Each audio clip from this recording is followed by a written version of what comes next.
is humanity, bitch, and you should appreciate it. I'm so upset. Oh my God. Let's see how Earth responds to that.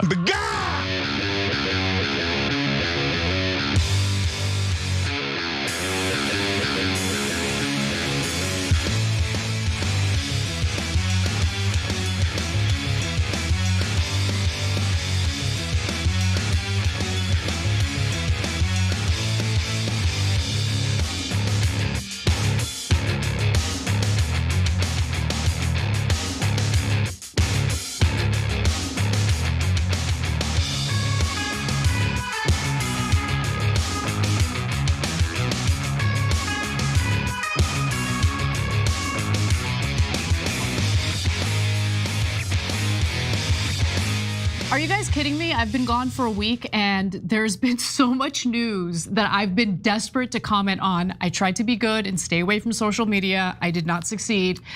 But there's so much to talk about today. Welcome to the Young Turks. I'm your host, Anna Kasparian. We're going to talk about the latest in the Iran war, of course, which has been devastating, continues to be devastating, and if it continues, will be devastating for the entire global community. We'll give you all those updates in just a minute. Lots of debates have been taking place. Lots of stories that I will not have the opportunity to comment on, including Jeremy Scahill's interview with Ro Khanna while I was out. I just want to say, anyone giving Scahill a hard time over doing what a journalist is supposed to do maybe needs to kick rocks. But later in the show, we will have one of my very favorite guests, Ken Klippenstein, to come on and talk a little bit about his latest piece for Substack. He has been reporting extensively on what the US State Department is basically doing to set up the excuse to go to war with Cuba. And it involves targeting American citizens, by the way. So I'll share those details with you, along with the interview with Ken Klippenstein later in the first hour. We've got so much to get to, so I don't want to waste any more time with these teases. Let's just get right to it with our very first story. Iran has found ways to retaliate with lethal results. We're seeing some casualties now. Now, in military terms, these are not large casualties, but nonetheless, they're politically very important and very sensitive matters. He promised to keep us out of endless wars or unsatisfactory wars. And now he's in one, and it's not at all clear how it's going to end. So he's vulnerable on this point. And I was in political terms, he does need to get this over with. War continues to escalate with new US attacks overnight and more Iranian drone strikes on Jordan. Well, the gentleman you heard speaking extensively in that video was Brit Hume. Not some anti-interventionist libertarian, not some anti-war leftist, a conservative who typically supports what the Republicans like to do. But the human toll, meaning the loss of American service members in this war, is going to be politically devastating for the Republican Party. And that's what Brit Hume is warning about. Now remember, this is a war that benefits the United States in no way, shape, or form, and is being fought on behalf of Israel. The Strait of Hormuz, which is now effectively shut now, was open and ready for the free flow of trade and transit. Trump starts the war. Iran did what everyone predicted Iran would do. They shut down the Strait of Hormuz, and now the war is just about getting that strait open again. What a disaster. In the meantime, it does appear that Israel is happy to sit back and watch the United States fight a war that was started on their behalf and is devastating the global economy. So the United States has lost a total of 18 service members in this war so far. The IDF has not lost 18 service members. They've lost 0 service members. Anyway, let's put that graphic back up. 18 service members have died and 447 have been injured since the beginning of the war on February 28th. Now, the new tally of those killed in action included, well, a Friday night attack that left 3 US troops dead, 1 still unidentified, and others wounded at the Muwafaq Salti Air Base in Jordan. So the death of another service member in Iraq on Saturday brought the total number of American troops killed in the war against Iran up to 18. But the number could actually be higher because there is reason to believe that the Pentagon is withholding information about American casualties because of the fact that this is not really a politically popular war And the Trump administration knows that. And so the more we hear about Americans getting killed in a war that's being fought on behalf of Israel, that has caused so much economic damage already, that has destroyed oil and gas infrastructure in the Gulf, the more we hear about that, the less likely it is that Republicans will win their re-election campaigns, the less likely it is that the midterms will be, I should say, the devastation for the Republican Party in the midterm elections would be mitigated, right? Now, for me personally, I don't care. I see Democrats and Republicans as very similar on the issue of war and peace.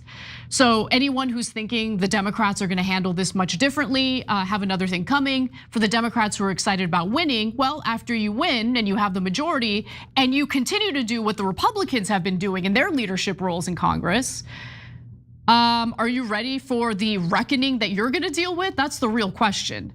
But getting back to this story about US casualties and how this is making an already unpopular war even less popular. The two who were killed in Jordan, this is last Friday, included a young woman who wasn't even old enough to drink yet, but apparently she was old enough to die for Israel. I want to put their photos up. I'm sure you've already seen them, but that is Private Isabella Gonzalez, only 19 years old, and First Lieutenant Tyler James Freehan, 25 years old. Now, President Trump responded to the loss of these service members by saying it's a very sad thing. He also attended the FIFA game and posed for a delightful photo with his corrupt family members, as most Americans were learning about the loss of additional service members. Absolutely trashy, disgusting behavior.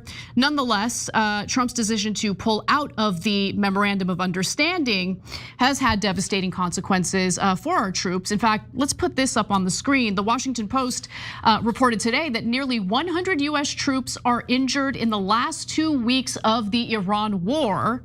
The disclosure came as US military identified 2 US soldiers who died following an attack in Jordan on Friday. Now, if you're wondering what were US troops doing in Jordan, well, you gotta kind of take a step back and look at the overall, in my opinion, clear military strategy that's being deployed by the Iranians. The Iranians would like the United States to leave the region, or in the very least, weaken the US's military capabilities in the region. And in order to do that, they are specifically doing targeted strikes against US military bases and military assets in Gulf countries and now in Jordan. Now, at first, it was only in the Gulf countries for the most part, and Israel, of course. But why Jordan? Well, after Iran actually did a pretty good job in destroying military bases in these Gulf countries, the US decided to move some of their operations into Jordan. And so now Jordan is a target of Iran's, and we should leave the region. Okay, but we're not doing that, are we? Now, unfortunately, this war looks like it's just gonna continue escalating. Sean Parnell, a Pentagon spokesperson, said on social media that nearly 100 service members were deemed to have some degree of injury since July 7th, with 96% of those since returning to duty. At least that's what he claims. But aside from the obviously disastrous, devastating, and tragic loss of American service members, there's also a financial cost, right, that we are dealing with. We are carrying the burden of, even though this war is not really about the United States or our national security or really doing anything that benefits the American people. This is a war that's being fought on behalf of Israel. It's just that simple. So let's talk about the very real costs of war, because while the loss of these American service members takes priority, let's not forget the financial burden is pretty severe. So despite the Pentagon's like literal $1 trillion yearly budget, it appears that recent reporting shows that the Pentagon is actually losing money and is running out of money, so much so that they're asking Congress for a ridiculous amount of money. Congress has responded by saying, how dare you ask us for that ridiculously high amount of money? We would actually like to respond by giving you even more than you asked for. You see how this works? How money in politics actually works? When you have defense contractors who are gonna get a piece of that pie, when you have a foreign lobby essentially lobbying both parties in order to keep a war going. You see how this works? It usually translates to higher spending for the Pentagon, higher spending for war, and then they nickel and dime the crap out of us when it comes to the social safety net, which I would argue is more important than ever, considering the fact that a ton of Americans are already losing their jobs in this AI revolution, right? So with that in mind, let's talk a little bit about what we're hearing from the Pentagon. So according to the Washington Post, to bridge the gap, because the Pentagon is running out of money until the 2027 fiscal year begins on October 1st, military exercises and trainings that help keep units prepared for combat are being limited or canceled. The budget for equipment and facility and maintenance is also being drained to cover the shortfalls. So in other words, the Pentagon is arguing, look, we know that we haven't passed a single audit. Each consecutive audit we have failed. We can't really account for a lot of the money you give us. And we also lied about how much this war against Iran was gonna cost American taxpayers. But nonetheless, either you give us more money to close the gap, or we're going to cancel trainings and make our soldiers less prepared for a war that we should not be fighting on behalf of a foreign country, Israel. That is what they're saying. Like, let's decode it and be very specific about what they're trying to say here. The budget for equipment and facility and maintenance is also being drained to cover the shortfalls. Okay, great. So recently the Pentagon asked Congress for permission to redirect $4.3 billion from trainings and weapons purchases to address more urgent priorities. What are the urgent priorities? Seems like the Washington Post didn't even bother to ask because they make no reference to what those urgent priorities are. Now, Congress allegedly has yet to act on the request, according to the Washington Post. Literally, they have a line that says that in the piece. And then several paragraphs later, the Washington Post notes, Congress is actually offering to give them a lot more money than they asked for. But look at how they framed it, okay? The White House has asked Congress for an immediate infusion of $67 billion to help cover the costs of the war. The House is expected to vote this week on a framework that would authorize $73 billion in fresh defense spending, slightly more than the White House request. Slightly. I mean, I know that we just shell out an insane amount of money for war, so it seems like billions of dollars, no biggie. But I was led to believe that billions of dollars is a biggie when it comes to like Medicaid and stuff like that, right? You know, just a small increase from what the White House asked for. Okay. White House Budget Director Russell Vought told lawmakers last month that the war had so far cost about $30 billion, but some independent analysts say the price tag is likely much higher. I would say that those independent analysts are correct. In fact, a more accurate accounting shows that the United States has already spent upward of $113 billion in the war against Iran on Israel's behalf. The White House estimate, by the way, doesn't even include the cost of rebuilding US bases that have been completely destroyed by Iran in our Gulf allied countries. So the number is intentionally an underestimate to mislead the American people about the very real financial burden we are taking on as a country to fight Israel's war. So all of this really does highlight how much of a scumbag Secretary of Defense Pete Hegseth is, because if you can recall, back in April, he had an exchange with Ro Khanna that infuriated me at the time because I knew he was lying. But now that it's abundantly clear that he was lying, I want you to see what he said so you'll feel as infuriated as I am. Take a look. You've testified that it was $25 billion in cost in terms of the munitions we used and what we paid for it. But when you add to that the damage that was done to our bases and today's dollars for buying replacement munitions and replacement aircrafts, what has the total cost been over the last 60 days? That number right now reflects the total cost that we're seeing. Including buying in today's dollars the new weapons and replacements, and including the damage there. That's your testimony. If there's adjustments to that, I would defer to the comptroller on that. And how much are you seeing in terms of? Are you asking in terms of supplemental funding just for the Iran mission from this committee? If and when a supplemental is submitted, the majority of it would not just be for what would be the ballpark for Iran? Munitions related to the entirety Just of what number, we want to get done. A number. What would you submit? It would be on Iran. It would be less than 25 billion. But there's a lot more we would ask for beyond just Iran. You're saying it's 25 billion. Okay, I would just, if you come back, you want to revise those numbers because all the experts are disagreeing with you when it comes to today's dollars and damage. So after that testimony, Pete Hegseth was asked by members of the House committee to provide more information on the war's costs. They wanted the information as soon as possible. The Pentagon later missed the panel's deadline and has since failed to share requested details. Of course, because Hegseth was clearly lying. Hegseth has at times dismissed concerns about munition shortages, which are very real, telling CBS News in an interview last month that US stockpiles were great and they're only getting stronger. These are weapons that literally take years to manufacture, and we are running out rapidly. We're also running out of our strategic petroleum reserve, which I'll talk about in greater detail later in the show.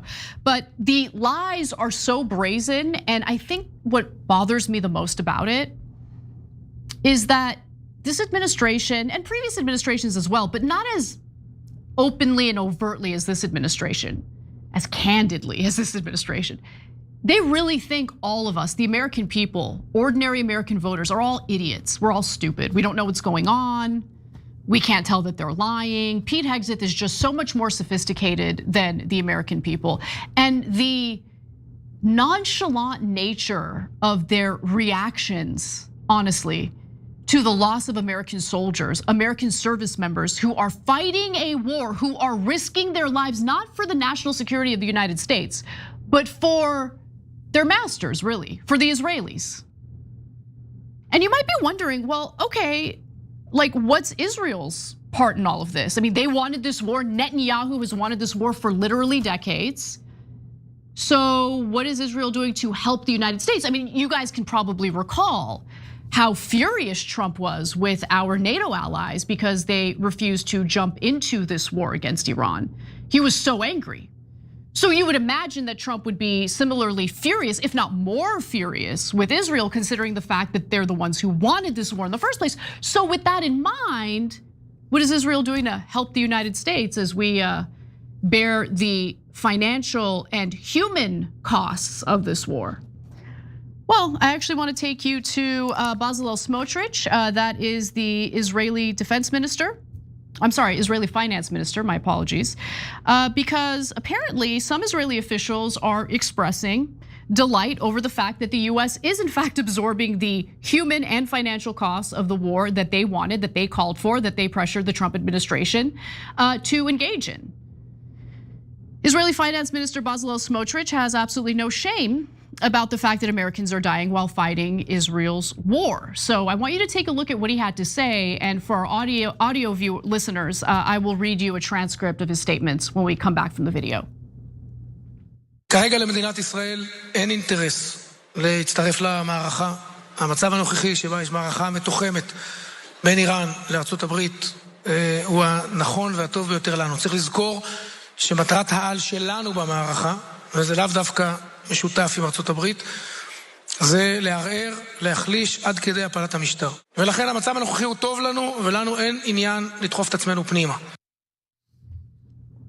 I'll read you a transcript of what he had to say. And I will say the newer crop of Israeli politicians really love to like rub our noses in it because they own us. They do. I mean, they don't own me. I won't shut my mouth about how much I loathe them, but I have no power. The politicians though, they're owned. So it allows for the likes of Bezalel Smotrich to say what I'm about to read to you. At present, the state of Israel has no interest in joining the conflict, meaning the war against Iran, by the way. The current situation in which there is a clearly defined conflict between the United States is the right one and the best for us. He continues, we must remember that our overarching objective in this conflict, which is not necessarily shared by the United States, nice to see Israelis admit it, is to undermine and weaken the regime to the point of bringing it down. The current situation is favorable to us, and we have no interest in getting ourselves involved. That's fascinating. Now, there's a certain arrogance among the members of the Israeli government that I've learned to actually enjoy rather than allow them to get under my skin. And I'll tell you why. When you've had a military superpower like the United States backing anything and everything you want to do, all of the wars, all of the chaos, all of the destruction in the Middle East, you start to get real cocky and you think you're invincible, right? Except the Iranians had to deal with the United States waging war against them in the 1980s, and we used Iraq to do it. In fact, we supplied Iraq with chemical weapons, which were also used against the Iranians. And hundreds of thousands of people were killed as a result. So when I hear the whining about, oh, they're chanting death to America. Yeah, I mean, can you blame them when you consider what America has done to their country and to their people, to their civilians, and continues to do so, by the way. Iran is not full of ignorant, backward thinking, I don't know, doofuses. Like these are people who have been preparing for this day for literally 40 years. And so they are thinking about this in a very strategic way. Bezalel Smotrich thinks, well, Israel is untouchable at this point. No, you're wrong. Right now, Iran isn't striking Israel. And that's because their priority is to weaken America's presence in the region, destroy the military bases.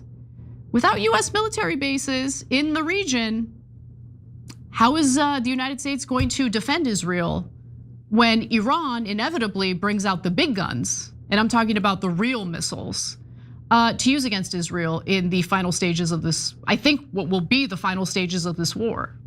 That's the way that I've gamed it out. I mean, it makes all the sense in the world when you actually take note of Iran's pretty sound military strategy. The United States, on the other hand, what's our strategy?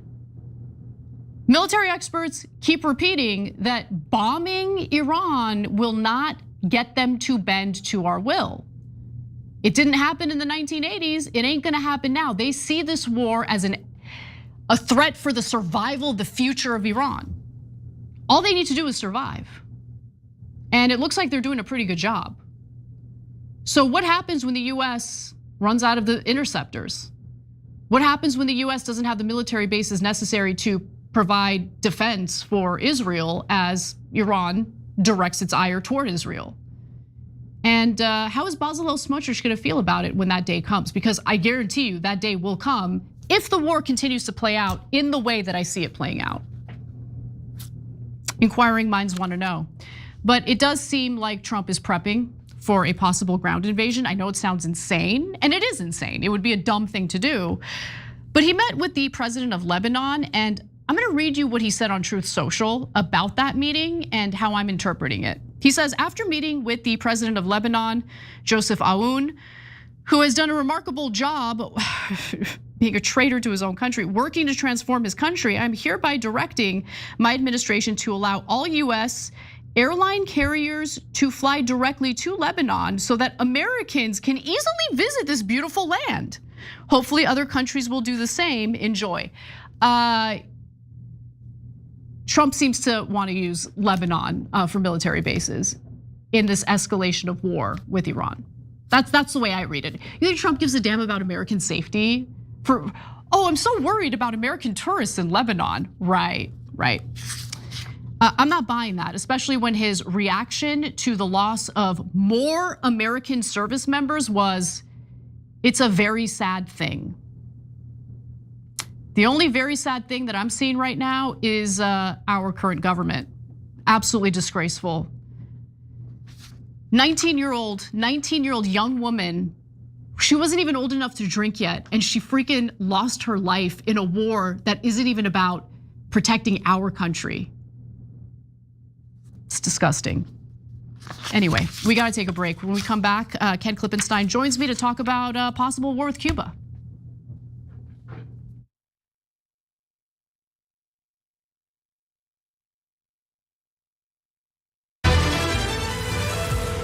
Hey, Andrew, what's up? Hey, Cenk, you ready to make the switch? Yeah, I guess. I promise it's easy, universal, basic, and you get income. Yeah, you keep saying that. But you sure I'm gonna have coverage? Of course you will. You think I would have bad service? I'm Andrew Yang. Of course I have good service. All right, let's try. But I'm so bad at tech. So, wait. Should I do this thing of the hashtag business? Andrew, you're still on, right? Yep. Oh, I see it. No, wait, I don't see. Oh, yeah, I do see it. Here we go. I actually did not realize that you'd be searching in real time, but I love it. How much do people actually normally say? Yeah, the average American is going to save between $500 and $1,000 a year on Noble. Yeah, no. You know what I'm going to do, Andrew? Are you ready to become a Noble member? The 2 buttons are do it and go back. There's no going back. We're doing it. We're doing it. Here we go, Noble Mobile. Oh my gosh, I just called you and are you now on Noble and not Verizon? Why didn't you tell me it was gonna be super easy? I know, man. Now you just stay away from your phone and watch the money roll in. I can do that. Here you go, phone, yeah. What the f? Cenk, you still there? Andrew? Oh, well, at least I got Noble Mobile. It was really just one take. The whole thing is wild. It's in my shoe. It's in my shoes. Hi, I'm Brett Ehrlich with Breaking News with Brett Ehrlich. This is Breaking News with Brett Ehrlich. Hi, Brett Ehrlich here. According to EPA head Scott Pruitt, climate change is not happening. He cited a meme on Facebook he saw. When pressed to back up this source, he said it must be accurate because the watermark said it was made by a scientist. So, your move, Truth.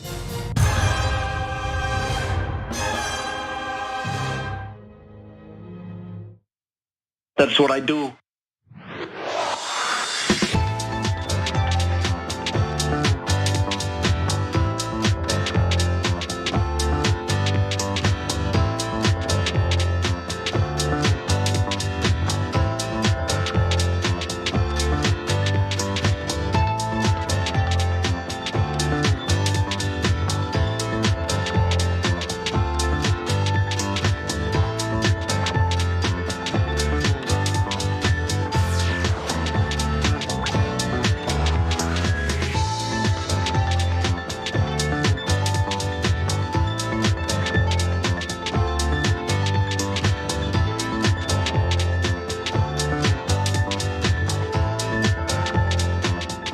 Welcome back to the show. Anna Kasparian with you. Our members are fired up about the news today, which I love to see.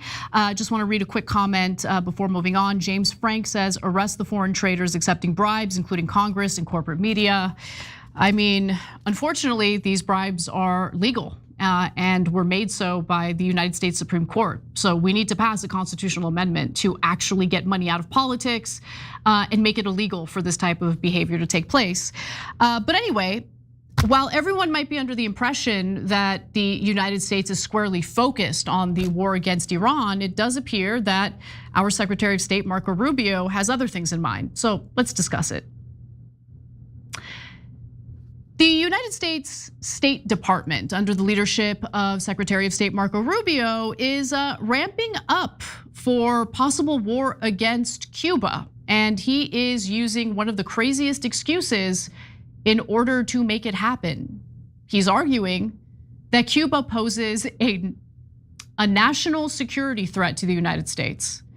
And the State Department has even released a report on this matter, basically attempting to draw a link between the government of Cuba and so-called left-wing extremism across the globe.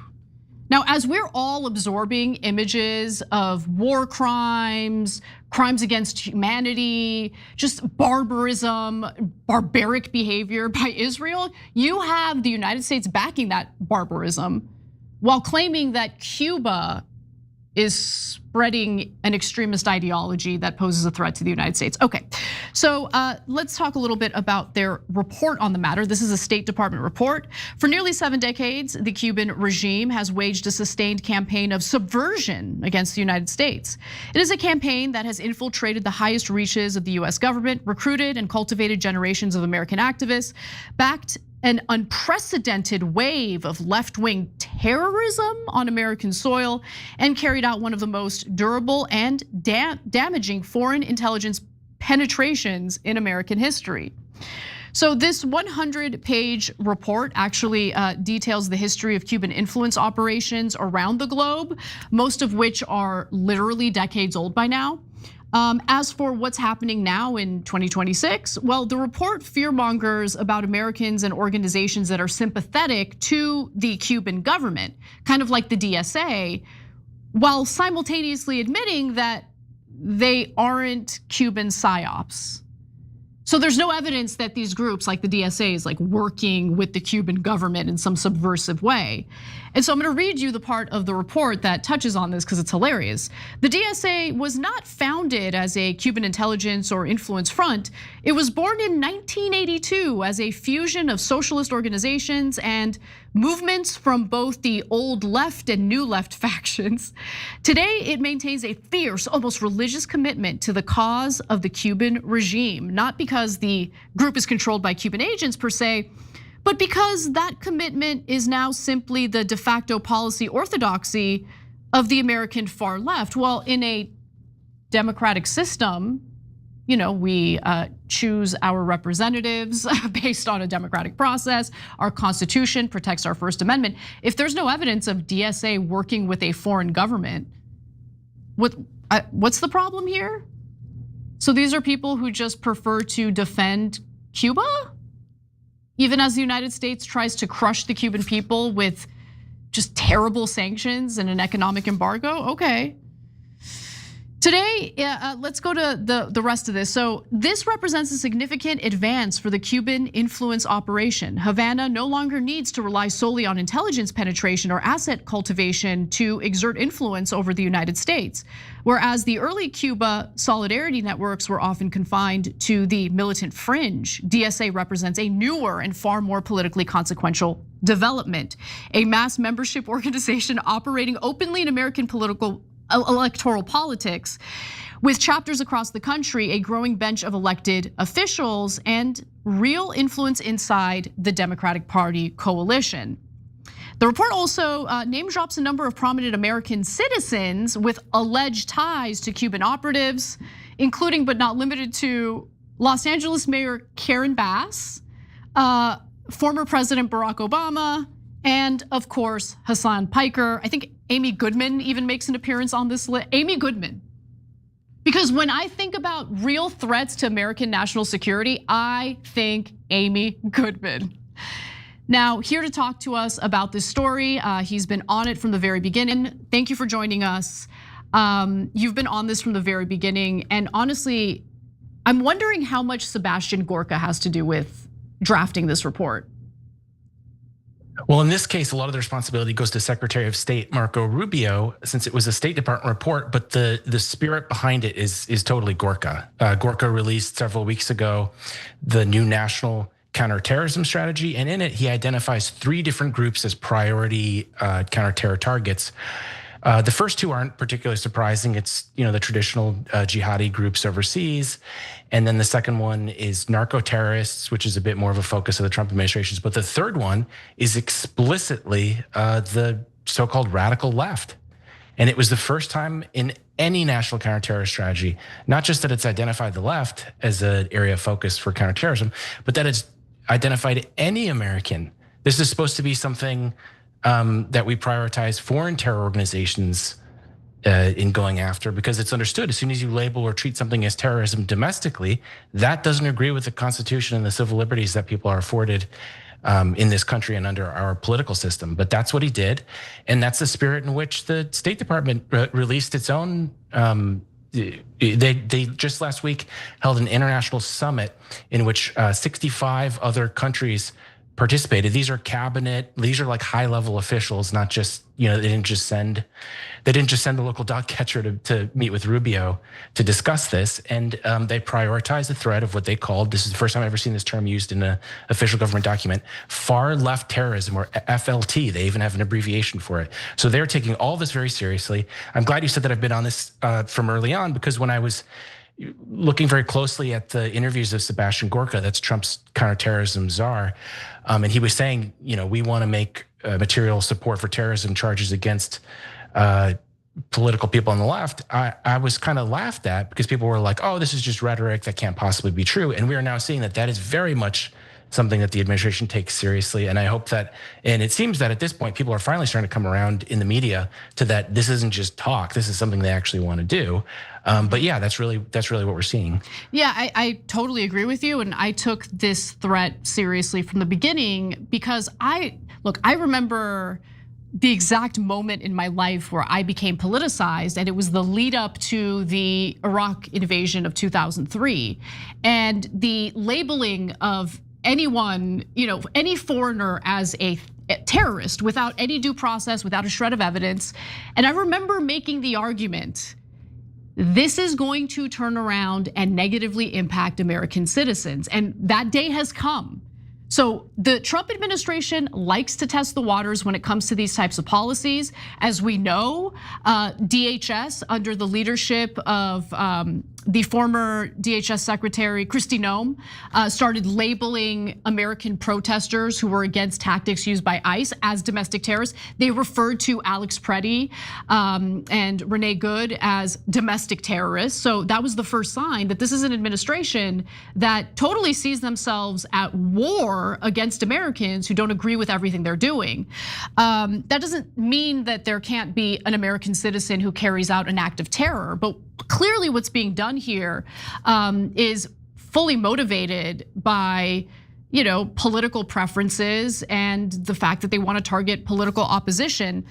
And so talk to me a little bit about what kind of response, if any, there has been from members of the Democratic Party since there is an effort to target people on the like Karen Bass, the mayor of Los Angeles. We're worried about Karen Bass's impact on our national security. Okay, but these are, milquetoast Democrats. Are they saying anything? Are they doing anything? Are they planning on taking action? I've seen a couple comments from members. By and large, there's been either silence or even attempts. I saw the ranking member on the Armed Services Committee, Democrat from Washington State, Adam Smith, go on Breaking Points recently and distance himself and criticize the Democratic Socialists of America, which was a point of focus in this, Cuba subversion report that the State Department just put out. They had a 3-page section on it. And he basically said DSA is harmful and we need to, and I've seen more of that than I have of criticism of this report. People saying, yeah, DSA is out of control. We need to get back to the fundamentals of what the Democratic Party stands for. I've seen a lot more of that than I have people taking this seriously and critiquing it. And to the extent that it's even been reported, that summit that I told you about, the international summit involving those 65 other countries where they discussed how to go after, quote, far left terrorism, their official term for it. The New York Times didn't even report that. There wasn't even a story on it. It's incredible. So there's this sense, I think, in Washington that oh, this can't be real. This is just Trump saying the crazy things he says. And Trump certainly says crazy things. But I think that there's an abundance of evidence at this point, particularly if you look at the case against the anti-ICE protesters, in which one of them carried out an act of violence, but which, 7 or 8 others were charged with these just way over the top sentences amounting to, I'm not exaggerating, half a millennium of years in prison, in federal prison, under a domestic terrorism approach. I think it's clear at this point that it's much more than just rhetoric, and that the administration is serious about effectuating that kind of an approach. I totally agree with you. And how much of this do you think is actually, well, okay, let me back up and ask. Has the administration, the State Department in particular, provided examples of the left-wing terrorism that they're attempting to fight? What are they providing as evidence? Well, it depends if you mean evidence from the last half century, because they had a lot of evidence from before either of us were born in the 1970s. They talked about things like, it was like a blast from the past. I felt like I was in history class again. They're talking about the Symbionese Liberation Army and the Weather Underground. And you could almost see the sepia tone film grain as you're hearing it, because it's just from so long ago. That was like 95% of the evidence that Rubio and the other people speaking at this summit and in the Cuba report were able to cite. And that's part of what was so interesting about the Cuba report, is because it finally did talk a little bit about contemporary stuff. But when they got to the contemporary, there wasn't there was very little evidence of the kinds of, violent political acts that they're saying necessitated a response like this. A lot of the names mentioned, it was literally just guilt by association.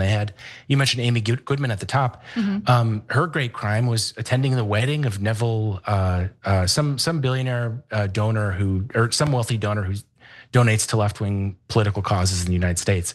Literally nothing alleged that she had even done, just associations. And towards the beginning of that report, it's really extraordinary.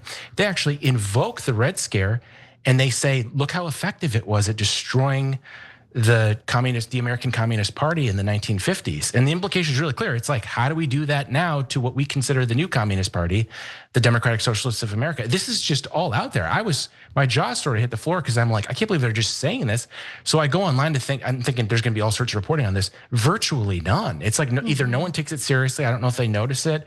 But for the State Department, which is supposed to focus on foreign policy, to list, and I number it in the story that I did on it, which people can find in my newsletter, dozens of American citizens and American groups. That's extraordinarily unusual for an institution like the State Department to do. Yeah, I totally agree with you. And for those who, we do have some conservative viewers who like to check in on different perspectives, and I really appreciate that. So for those of you who do consider yourselves conservative, if you're under the impression that maybe this isn't that big of a deal because it's not going to impact us, we're on the right.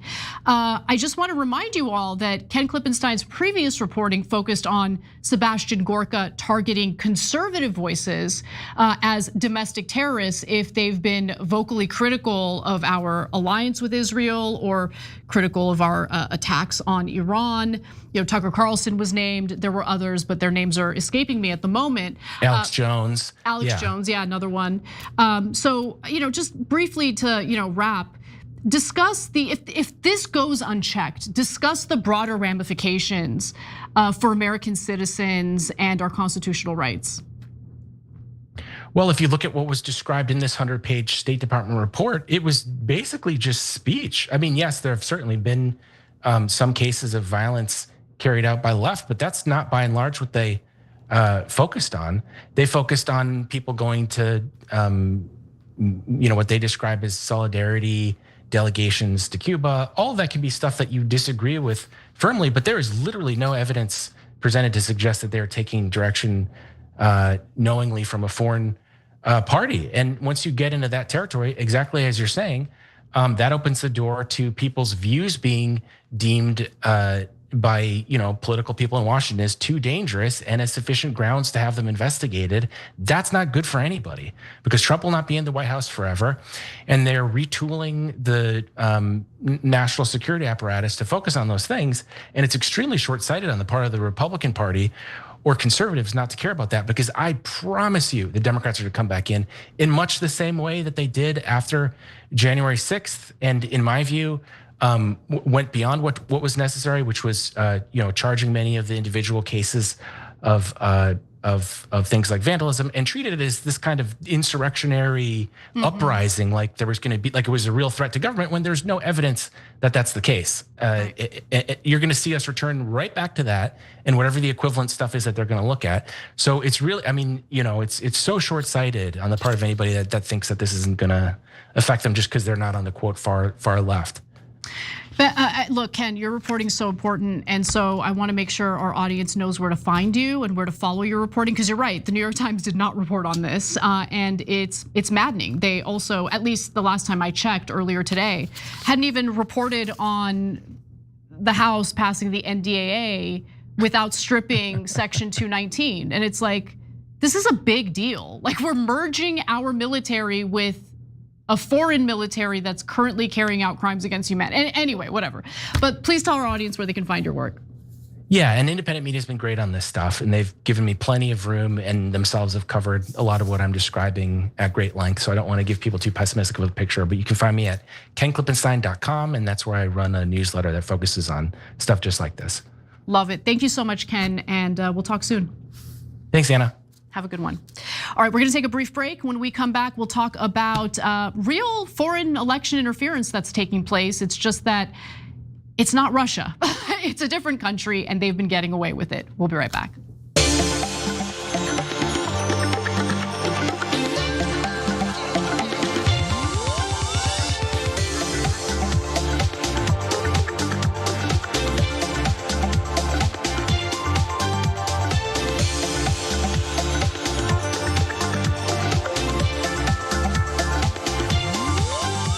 What's up, everyone? Welcome back to actually, this is our first social break of the day. Lots of comments. I want to start with our members. Ronald Fan says, happy TYT family Taco Tuesday.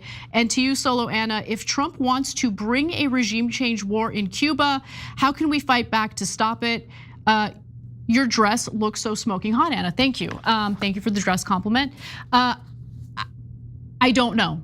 And I want to be honest with you about that. There is real rage in the country right now over the inclusion of Section 219 in the NDAA, and our House just passed it without stripping that provision. They don't care what the American people think. And if I'm being 100% honest, my fear is that as Americans become increasingly aware that they're living under a government that doesn't represent them, doesn't care about them, literally takes their money from each paycheck and gives them the middle finger in return, there's going to be increased political violence. When people feel that there isn't a political way, political means to get proper representation, they turn to violence. So that's what I'm worried about. I'm not advocating for it, obviously, but I am worried about it. Major Blood says, I think if Biden had done more on the border instead of leaving it up to Congress, Trump would not have been reelected. I think you're onto something. I think Biden's inability to control the border really did hurt the Democrats politically. I don't think that was the only reason. I think there are multiple factors, which I might get into on tomorrow's show. Let's get back to the show.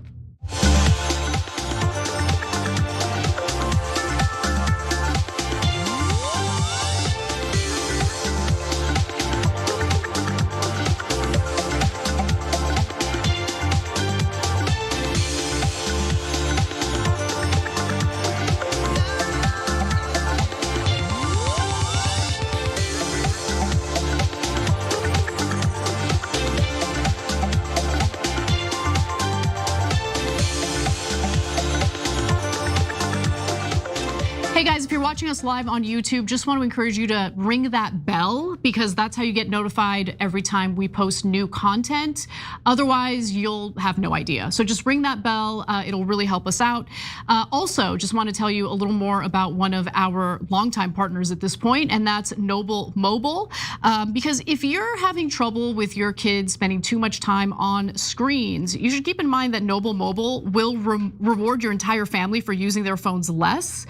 And additional lines are only $40 a month. So for that monthly price, you each get up to $20 in cash back. Plus you can create a family leaderboard to compare cash back and the brain rot index each month. So they're gamifying something good, which is less time on screens. And you do get cash back. So you get unlimited data, half of the cost of the big guys, right? Like the Verizons and the T-Mobiles or whatever. Plus you get that cash back for any data that you don't use and international coverage and amazing customer service. You could learn more by going to tyt.com/switch. All right, my goal is to do 2 stories here before we bring Glenn Greenwald on for the second hour, because there is a lot of news we got to talk about. Let's just briefly discuss an important story having to do with election interference in the United States, because it is real.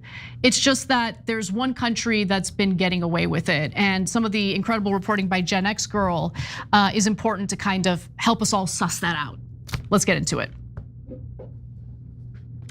Israel is interfering in our elections. I mean, that's no surprise when you consider the tremendous amounts of money spent by AIPAC on congressional races, including the one that was fought against Libertarian Republican incumbent Thomas Massie, who unfortunately lost in the primary for his House seat. Now, we are also learning, though, that the interference is a little deeper than money in politics. And in fact, there is a Democratic candidate out of Arizona who is calling for an investigation into it. So Kai Newkirk, a candidate for the House of Representatives in Arizona's 4th District, has filed a foreign election interference complaint with Arizona's Attorney General against Brad Parscale's Clock Tower X. So this is a really important investigation to carry out, and hopefully Arizona's Attorney General takes this seriously, because what Parscale is doing is essentially providing a loophole for Israeli money to flow into these election influence operations. So his company, Clock Tower X, are FARA registered. So he's a foreign agent. So they're FARA registered Israeli agents who receive funding and direction from Israel through an intermediary, State of Israel via Havas Media Company, to propagandize America via digital campaigns encompassing AI, chatbots, texts, and social media. Again, this is all reported in detail in Gen X Girls Substack. Make sure you guys check it out. Now, Parscale is getting paid handsomely for the influence operation he's carrying out on behalf of a foreign country, to the tune, by the way, of $1.5 million a month. So I guess Americans like Parscale have a price when it comes to working against the best interests of their own country. $1.5 million a month should do it, I guess. And as the New York Times recently as Time recently reported, publicly the campaign was framed as an effort to combat rising anti-Semitism online. You all remember that, right? An Israeli foreign ministry official familiar with the arrangement says there was another strategic aim, preventing young conservatives from turning against Israel. Oops.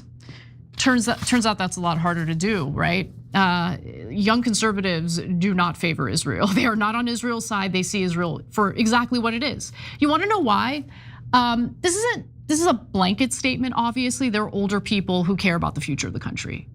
But when it comes to someone in his 80s, like Donald Trump, he's gonna die soon. Like, not tomorrow, unlikely, but you get what I'm saying. He's older, he's in his 80s.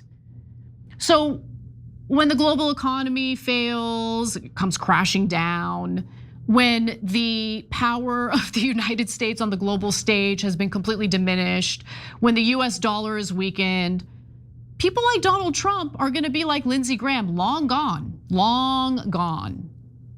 By the way, I don't regret my tweet. But we're all gonna suffer the consequences, and conservative voters, young conservative voters, realize that. So let's take a look at this graphic because it's gonna help you understand what Parscale is doing in regard to registering as a foreign agent, but then funneling money from Israel through unregistered entities. So as Gen X Girl reports in her latest Substack piece, FARA reporting shows Clock Tower X subcontracts majority of its work on behalf of Israel to a myriad of companies who are not registered under FARA. And those companies are listed in the graphic that you see now. Notice that some of them have hilariously ironic names like Friends of Peace and Allies of Peace. In reality, they're cheerleaders for Israel's wars and death. So that's the truth. In fact, in May, reporting from The Intercept showed that Parscale's Clock Tower X directed $13 million from Israel, okay, not American citizens who support Israel, from the foreign country of Israel to digital strategy groups such as Convergence Media, 3Tech, and Sparkfire Technologies, which operates the AI text messages campaign called Friends for Peace. Oh, Friends for Peace. Well, what does Friends for Peace do?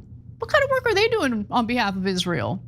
Well, apparently they send pro-Israel text messages to voters and directed them to a YouTube channel for Allies for Peace. Allies for Peace's YouTube channel was created in October of 2025 by Clock Tower X, Brad Parscale's FARA registered Israel agent. So with all of that in mind, what does this have to do with the electoral race for a House seat in Arizona? You know, the one involving the Democratic candidate Kai Newkirk. Well, Kai Newkirk noticed the influence of foreign money flowing into his race, I'm guessing, which is why he called on Arizona's Attorney General to investigate this. So I should note that he is very likely a target of these propaganda, campaigns. He is against sending any aid to Israel, and he's against merging the US military with the terrorist IDF.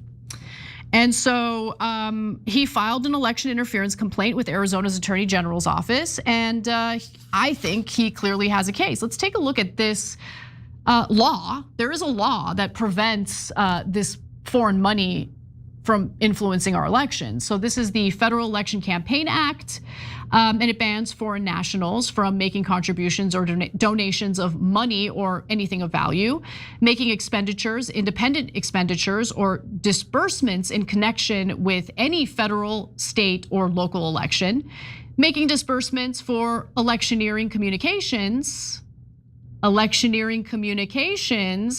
certain broadcast, cable, satellite ads, text messaging campaigns. You get what I'm saying? Now, right now, it does look as though the text messages are sent in a way or framed in a way to skirt the law or skirt consequences by promoting Israel rather than discussing the election directly in text message exchanges with voters. But the timing of the campaign in districts where candidates are challenging our alliance with Israel, I think is telling. And the races in which these types of campaigns are rolled out in is telling. Now, the Trump administration has gone out of its way to also destroy any enforcement mechanism when it comes to campaign finance laws. And that's important to know about as well, because even if we have laws on the books, even if you have an attorney general who might actually be motivated to look into this and find out if there's any wrongdoing, you would need more of an enforcement mechanism in the federal government. And what does that enforcement mechanism currently look like? Well, in February of 2025, then Attorney General Pam Bondi, on her first day, look at how motivated they are when it comes to Israel. I mean, on her first day, disbanded the Foreign Influence Task Force, the very DOJ office responsible for enforcing FARA. From the very beginning, the priority for this administration was Israel. So Tim Dillon is right when he says that Donald Trump and his administration has carried out the largest betrayal, the worst betrayal of American voters in US history. Because he not only reneged on campaign promises, he did a 180 on the biggest campaign promises. And it looks increasingly like we have gotten sucked into a forever war in the Middle East again. So there you have it. Anyway, we got to take a break.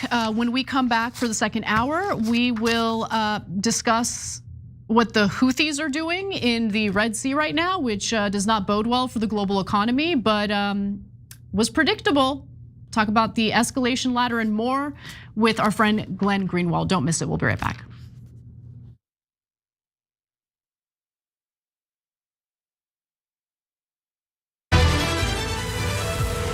Hey, Andrew, what's up? Hey, Cenk, you ready to make the switch? Yeah, I guess. I promise it's easy, universal, basic, and you get income. Yeah, you keep saying that. But you sure I'm gonna have coverage? Of course you will. You think I would have bad service? I'm Andrew Yang. Of course I have good service. All right, let's try it. But I'm so bad at tech. So, wait. Should I do this thing of the hashtag business? Andrew, you're still on, right? Yep. Oh, I see it. No, wait, I don't see. Oh, yeah, I do see it. Here we go. I actually did not realize that you'd be searching in real time, but I love it. How much do people actually normally say? Yeah, the average American is gonna save between $500 and $1,000 a year on Noble. Yeah, no. You know what I'm gonna do, Andrew? Are you ready to become a Noble member? The two buttons are do it and go back. There's no going back, we're doing it. We're doing it. Here we go, Noble Mobile.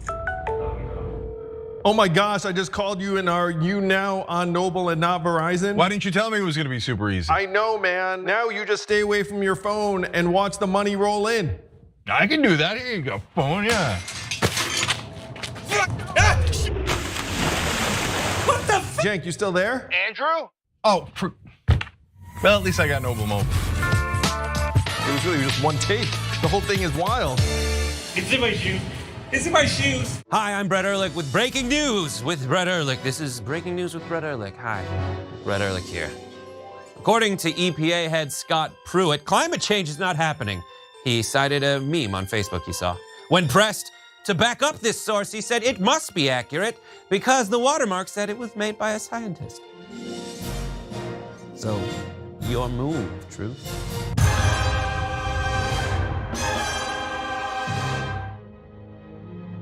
At TYT, our mission is to boldly pursue truth, challenge the establishment, and drive positive change. At a time when corporate capture of our media, our government, and our politics is nearly absolute, everyday working people need a champion to fight for them and to push back against the powerful interests that threaten our democracy itself.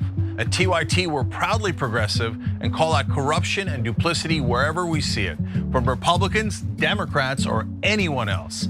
And unlike mainstream news media outlets, we're not beholden to corporate advertisers, to defense contractors, to Wall Street, or to big pharma. We only have to answer to our audience, and for nearly 2 decades, we've accomplished that by delivering honest, timely, and insightful perspectives on the day's news without fear or favor or concern for whose toes we might step on or which powerful elites we might offend. And while we're super serious about the news, we also manage to do it in a way that is fun and lighthearted. We can do this together and serve our audience, and yes, have fun doing it.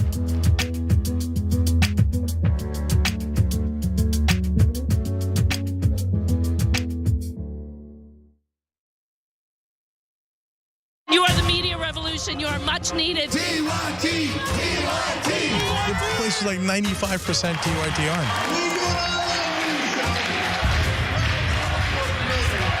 You guys, the Young Turks, which is my favorite channel, we're getting that message out. Cenk and the Young Turks do an extraordinarily good job. No matter what mainstream media says, you have to listen to the Young Turks. All the people who support us on the internet, that's what gives us strength. That's what allows anyone who was in there who was undecided to think one side seems to be winning, they seem to have a bigger army. There might be a reason for that.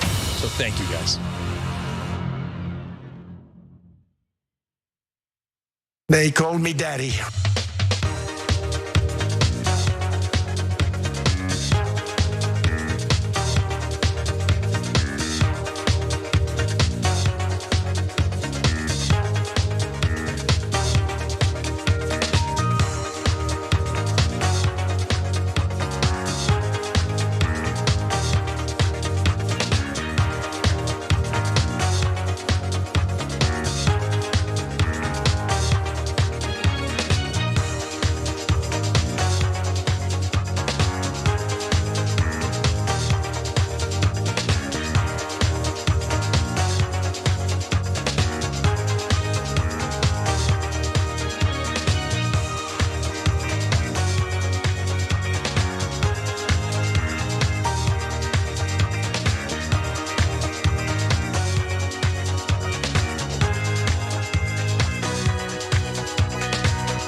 Welcome back to TYT. I'm your host, Anna Kasparian. Joining us to co-host the second hour today is friend of the show, Glenn Greenwald, host of System Update, longtime journalist, and someone who is typically right on questions of war and peace. Glenn, welcome.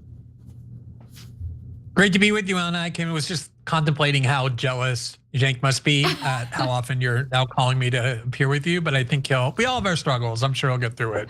Well, one of the viewers today, I just got back from being away for a week. One of the viewers was like, is Cenk here today? Because if he's gone, a lot less yelling on today's show. So it'll be different. It'll be different. Now some enjoy the yelling. I'm the chill version of Cenk. True, very true, very true. Well, I wanted to actually start off by just quickly discussing some of the latest developments in this war against Iran, because some of you may have heard about the so-called escalation ladder, and the escalation ladder has been used recently. Things have escalated significantly. I think things have been very predictable when it comes to what Iran is doing in response to the United States, in retaliation to some of what the United States is doing, especially as it pertains to bombing civilian infrastructure ham-handedly all over the place in Iran, which we'll talk about briefly. But first, take a look at this. What is your level of concern of a blockade of the Red Sea by the Houthi rebels, opening up another front in the war? We'll see what happens. So far, it hasn't happened, might happen. But we take care of things. If something like that happens, we take care of it. We've done that with the Houthis before. and we haven't heard from them in a while. Well, I think it's safe to say that President Trump is certainly hearing from the Houthis now, because the Iranian-backed Houthis have decided to escalate in this war against Iran. They have announced a blockade of Saudi oil shipments through the Red Sea's Bab al-Mandeb Strait. And by doing so, they are going to cause a lot of pain and suffering to the global economy by closing off one of the Gulf's few viable alternatives to the Strait of Hormuz for exporting oil. And this is very much part of Iran's strategy, and this was predictable, which is why it's so devastatingly stupid that Trump decided to dissolve the MOU and reignite this war against Iran. Now, the impact of the global economy on the global economy is no joke. This blockade would reduce global oil supply by 7% at a time when the closure of the Strait of Hormuz has already halted 10% of global oil shipments. Saudi Arabia partly skirted shipping disruptions by piping oil to Yanbu through the Red Sea instead. That was like their go around the blockade in the Strait of Hormuz. But a full closure of that alternative clearly is going to reduce global oil supply even more than it's already been reduced. And keep in mind that oil prices have already ticked up since Trump decided to reignite the war against Iran. The average price of gas in the United States hit $4 a gallon on Monday, the second time it has reached that mark since the war disrupted global oil supplies, according to AAA data. The price of oil also briefly rose above $90 a barrel on Monday for the first time since June. So this is meant to economically pressure the United States to end the war. And I'm curious, Glenn, if you think that it will be an effective way in ending the war. I mean, I think that Iran has demonstrated an enormous amount of leverage that maybe they even didn't know that they had against the United States and have now discovered, which is one of the reasons why they've been so resolute in demanding terms they regard as favorable. I think one of the things that has gotten overlooked, Anna, is something that Trump said during the days after they signed that memorandum of understanding, where he was being, very vigorously attacked by not just Israelis, but a lot of the hawkish elements of the conservative party for having entered into an MOU with the Iranians that most people considered excessively favorable to Iran, essentially lifting the sanctions, allowing them to trade their oil, getting billions of dollars, all the things that Trump accused Obama of allowing. With the Iran deal, they basically allowed with that MOU. And one of the things that Trump said, kind of a moment of unintentional candor, was when he was defending himself from the accusation that he had capitulated to Iran. He explained, and this is something I've been hearing for weeks now, or had been hearing for weeks in the lead up to the MOU, and I do believe it's very important and central to the considerations here, which is that one of the reasons why, despite this protracted blockade of the Strait of Hormuz, that gas prices, that oil prices didn't go to say $150 or $200 a barrel or $300 a barrel. We didn't pay $8 a gallon at the tanks or $10 or $12. They rose, but not catastrophically, is because countries all over the world, including the United States, have strategic reserves of petroleum, which are designed specifically to prevent, global economic collapse in the event that there's some disruption to the global oil supply. It was created after the OPEC crisis of 1973, when people had lines of gas going, 6-7 hours. And Trump said, and it's absolutely true, that because of the Strait of Hormuz disruptions, it was basically closed for more than 2 months. The world and the United States were getting dangerously low on the strategic petroleum reserves. And once that happens, there's no more oil. I mean, the Iranians have proven they can keep the Strait of Hormuz closed. Now you have the Houthi threatening to do it with the Red Sea. And that is major disruption. The world needs oil. The world relies on oil. Human beings need it for survival. And Trump was saying that if you allowed the strategic reserves to get too low, you would have global war. You would have global economic collapse and instability. And we didn't have nearly enough time to fill up those strategic reserves. Maybe we filled them up a tiny bit, but those have already been depleted. And so the leverage that the Iranians have is just as great now, if not greater, than it was that when Trump agreed to that MOU in the first place. So no one understands what the exit strategy here is. You're absolutely right about that. In fact, some of the more hawkish commentators in the media are kind of furious about the fact that there doesn't really seem to be a strategy here, and they're the Trump administration hasn't clearly laid out what their goals are. Like, why are we in this war to begin with? Josh Hammer, of all people, I think the editor over at Newsweek was on Piers Morgan complaining about it. And he is one of the biggest cheerleaders for war against Iran. Now, of course, as any good neocon, he calls for a Machiavellian approach of declare what your goal is, go in quick, rip the Band-Aid off, basically cause as much pain and suffering and destruction as possible in Iran. And I don't know, he's under the impression that that will accomplish something that the Israelis want, something that the United States wants. But every military expert who isn't bought off by Israel or the military industrial complex says that there really isn't a military option here for the United States to end the war. It needs to be done diplomatically. But Trump doesn't seem to have the capability of doing that. And to your point about the Strategic Petroleum Reserve, you're absolutely right that us tapping into it has helped to keep oil prices relatively low. I mean, it would have been far more disastrous than what we're already experiencing at the pump. However, people forget that China also stopped importing oil and has just re-entered the market. They were tapping into their strategic petroleum reserves, and that was also helping to mitigate the demand for the limited supply of energy, oil, in the global market. And so we're in a lot of trouble, and I'm not entirely convinced that Trump is fully aware, because all of the military movements that we're seeing in the Middle East right now appears to show that the United States intends to expand the war, escalate the war, but maybe my interpretation or my read of it is incorrect. I'm curious what you think. The problem with Trump is that he has so many different instincts and so many different factions that are constantly successfully manipulating him that it's almost impossible to know from one day to the next which of his many conflicting statements you're supposed to believe. And I don't even think he knows, frankly, until the decision is made.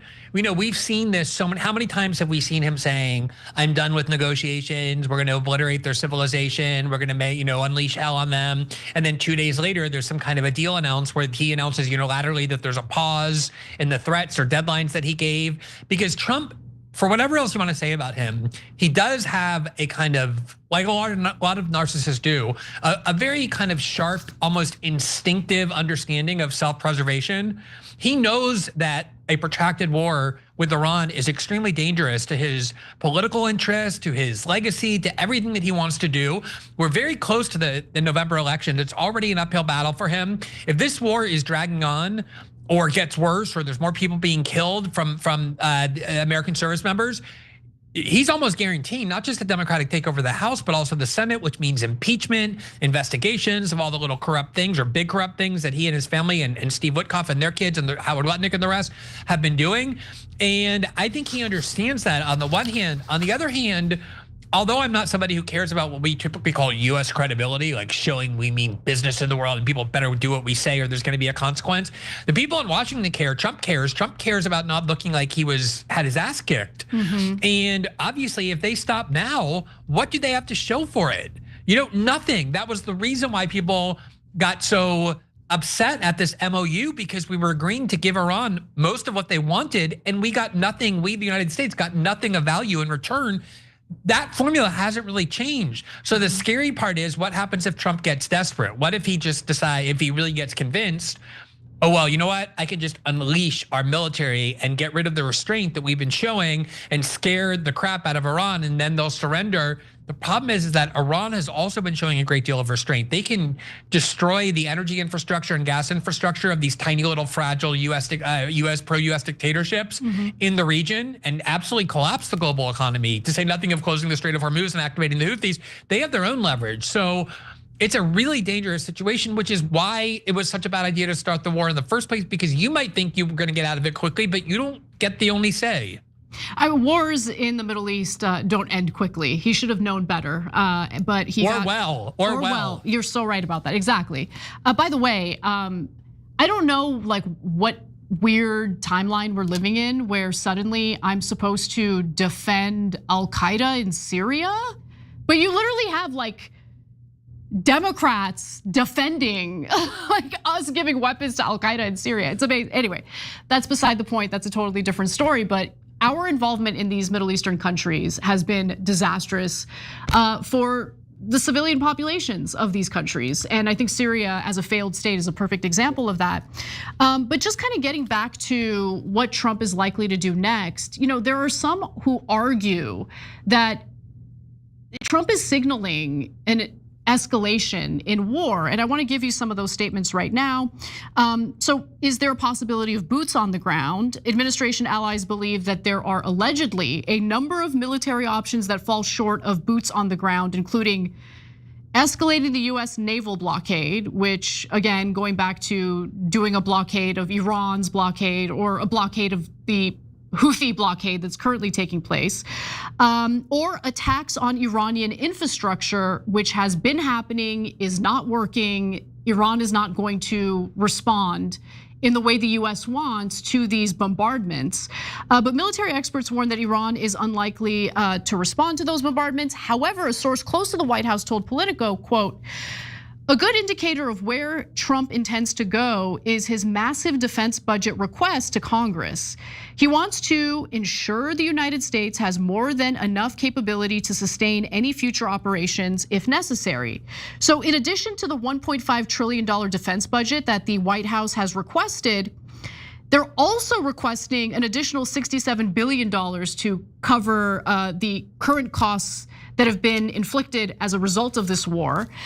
Colonel Douglas Macgregor also notes that CENTCOM's air campaign looks to be designed to isolate Iranian ground access to Western coastal and island areas. And so he thinks this is a prelude to a US ground invasion. And this is the reason why Iran has been carrying out, in my opinion, incredibly intelligent and strategic targeted strikes against US military assets in the Gulf region and in Jordan. Because if they are preparing for a ground invasion, weakening these military bases would be critical. I'm curious what you think. Yeah, I mean, I do think Trump is the kind of person, and this comes even from all the decades he spent in real estate or negotiating Hollywood contracts, writing that stupid art of the deal or getting someone to write it for him. But it captured his personality, which is he believes that when you're, in litigation, which is kind of like a war, or a business deal, you have to threaten maximum destruction. Show people that you don't care, that you're not really invested in the consequences, that you're kind of sociopathic. So the fact that Trump is trying to scare the Iranians into believing that he may, and he's even considering actively escalating fully, doesn't necessarily mean he will for the reasons I described earlier. But again, the problem is that this kind of game playing in war is unbelievably dangerous. I mean, I'm sure most of your viewers know that the US and Russia came very close to destroying the world during the Cuban Missile Crisis through this kind of game playing, this kind of misperception about that the other side intended. And you could easily see unintentional escalation happening very quickly. These kind of, and this is not Iraq, this is not Afghanistan, this is not Libya, this is not Syria, all of which dragged the US into horrible quagmires and worse. This is a much more formidable, serious country in terms of their military skill. I do believe China and Russia are helping them to some extent. I was kind of shocked by the capabilities they displayed in being able to successfully attack our military bases in Jordan and Bahrain and Kuwait. I mean, these are places where we've had military bases for decades. You can imagine how fortified those are. And they just shot missiles right into our army barracks like they were nothing. And also showing these other states that these dictatorships that they can't rely on the US for protection. The one thing I do think it's really worth noting here is that the political cost to Trump will come from this increased gas price, but he's hoping to be able to get out of it or mitigate it.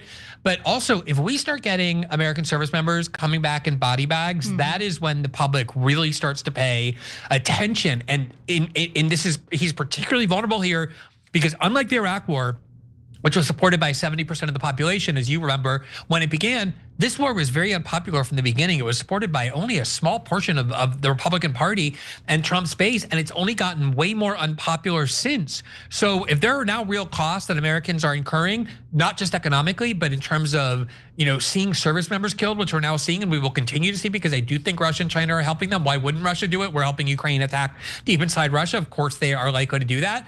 That means Iran has even greater capabilities, and that means the cost of our continuing is even higher than it was, say, 2 months ago.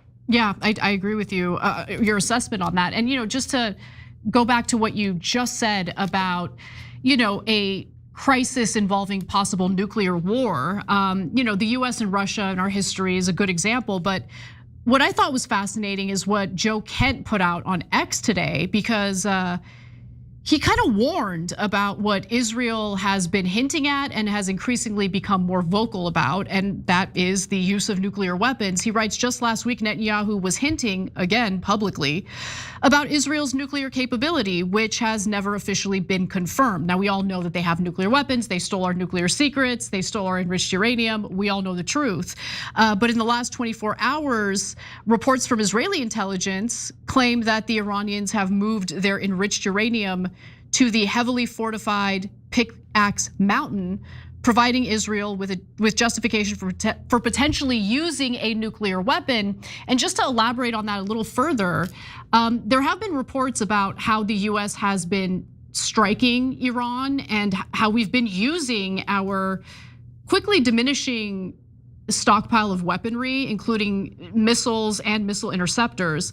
And Murtaza Hussein from DropSite, in a conversation with Ryan Grimm just today, talked about how the US military has been using incredibly difficult to produce missiles, like they've been using it against like granite mountains in Iran. Now, don't get me wrong, Iran has been just pummeled with our missiles, and we've caused a lot of damage, which I'm not celebrating. I don't think that's a good thing, especially when it comes to their civilian infrastructure.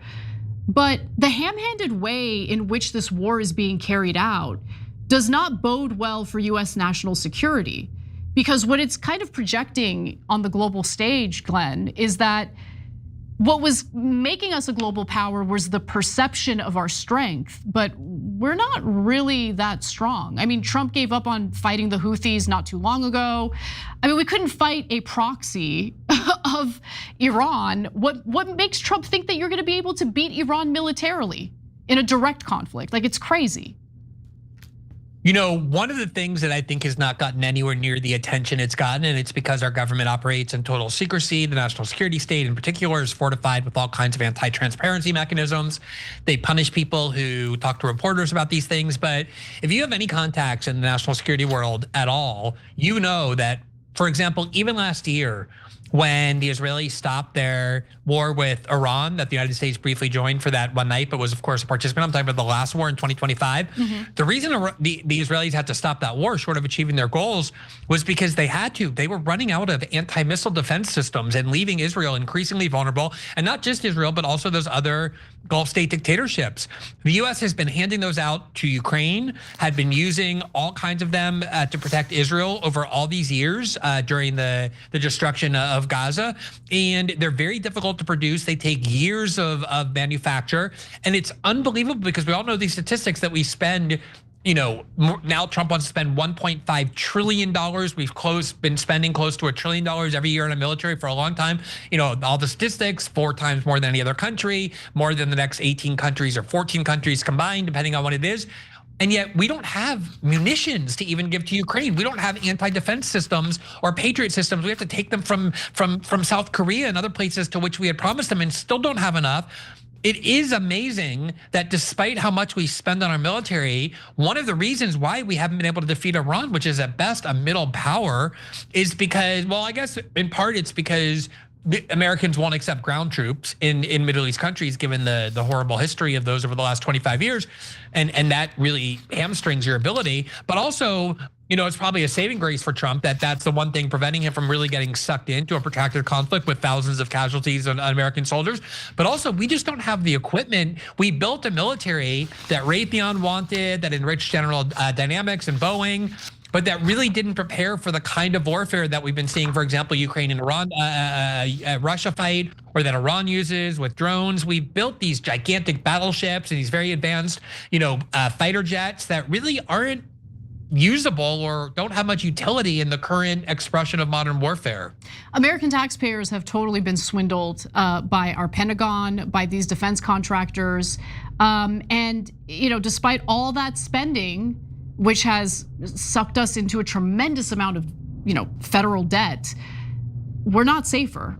We're actually less safe today as a result of the way we fund the Pentagon and these defense contractors. And it's important for Americans to wake up to that reality because that's our money. Okay, the government's taking it from our pockets in order to funnel it to a small group of already incredibly wealthy defense contractors. And the fact that we're running out of interceptors and we're still barreling toward escalation in this war against Iran is absolutely insane.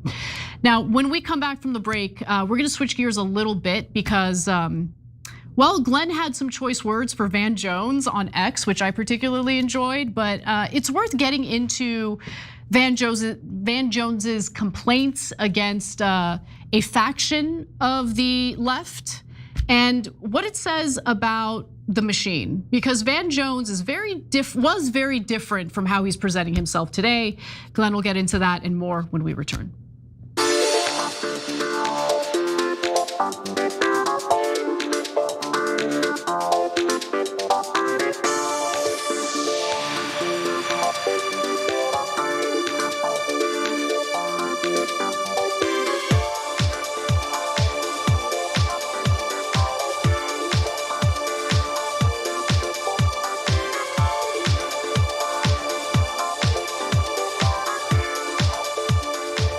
I'm gonna read some super chats, starting with Pakistan, American for Liberation. Oh, you changed your handle, I like that. Let's see how Rubio goes after International Criminal Court and attempts to dismantle brick by brick and let all war criminals walk free. Even those can't wait, how Trump and Netanyahu poisoned his ear will backfire. Midas Touch dropped this an hour ago. Susan Collins took blood money from Epstein contacts, then fought to keep the Epstein files sealed. Well, good thing she's, not gonna have to deal with a challenge from Graham Plattner, right? I mean, Graham Plattner, real bad guy, allegedly. I'm being sarcastic in case you guys can't pick up on that. I know people are, I don't know, Glenn, we only have 47 seconds, but I find the way things played out in the whole Plattner situation, and I say that as someone who wasn't really gung-ho about Plattner to begin with, but the whole situation disgusted me to no end. How quickly people folded based on allegations that didn't provide a shred of real evidence, disgusting. The fact that that allegation was reported by Politico in a super misleading way to make it appear as though she had reported this to her therapist at the time, disgusting. Now you have 18 seconds. Yeah, I mean, I'm a big believer in evidence and the need for it in due process. Just this weird little constitutional fetish I have about the need for due process. But also, when people are opposing the establishment, these kind of accusations come fast and inevitably, and we should be particularly skeptical when they do. I agree. I totally agree.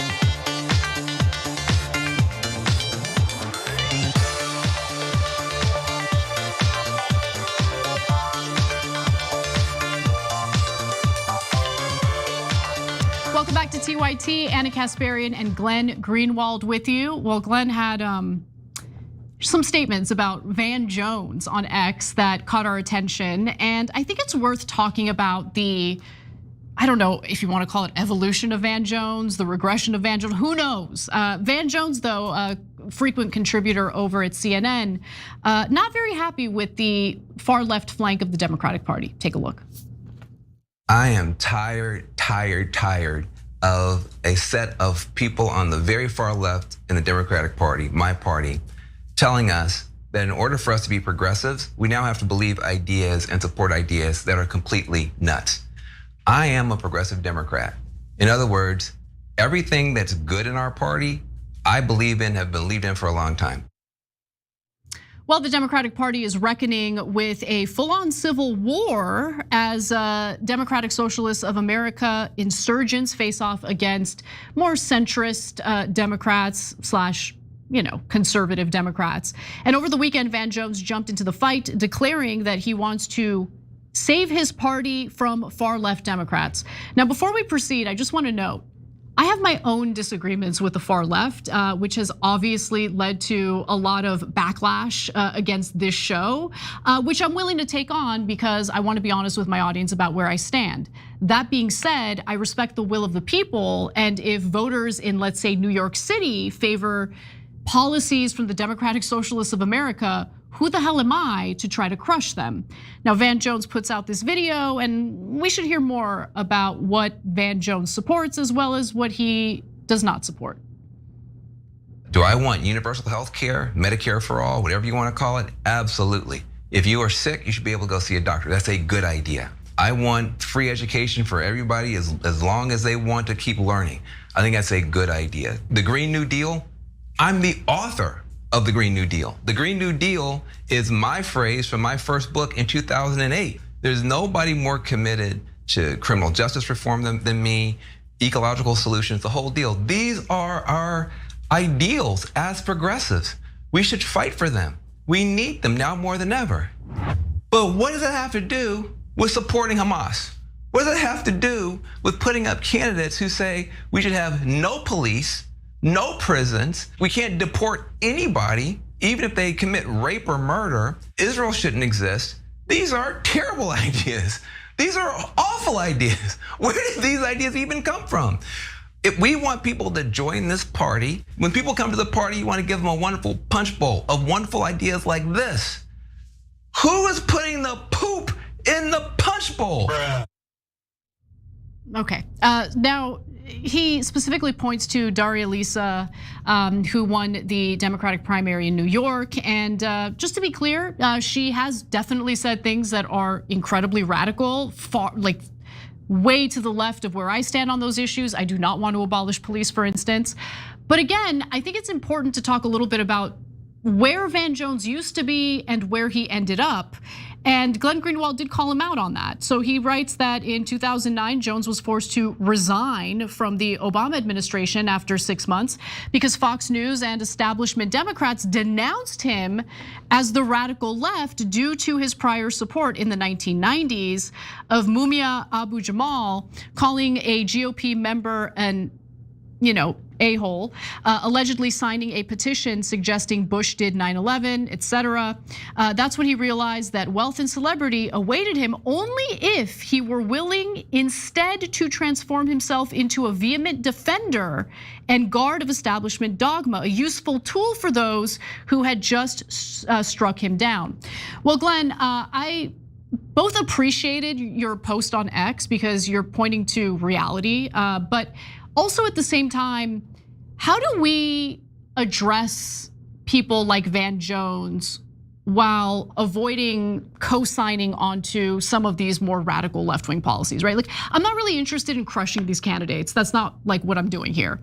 But I do think that, sometimes issues are raised that I agree with, but I'm not on Van Jones's side here. This is obviously an attempt to beat down or beat back a growing faction of Democrats who are to the left of these, centrist pro-corporate creatures.